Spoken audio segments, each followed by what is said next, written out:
أم حميدة ما تقولي لي شنو سالفتك؟ شو يوميا تجين للدوام عيونك حمر؟ شنو ما تنامين؟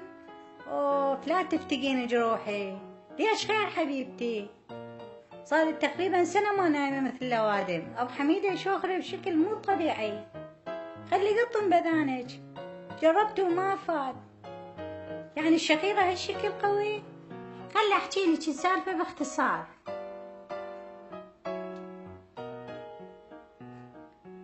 من يجي الليل وأبو حميدة يقرر ينام، هنا تبدأ المصيبة.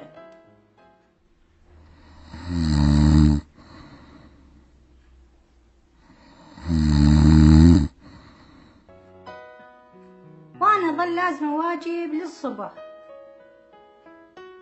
بحيث البيت يقوم يهتز من قاعة. مرة جبت مقياس مال زلازل وقست النتيجة قرالي درجتين، يعني زلزال صغيرون.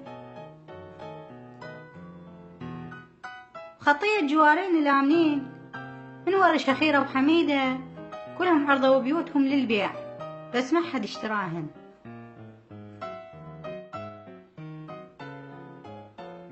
لا عاد الله يعينك على هالمصيبة، الناس تنام على أصوات موسيقى وانت على صوت سونام يا أبو حميدة. ألف رحمة على والديك، انطيتيني فكرة، سوي لي إجازة زمنية أني رايحة.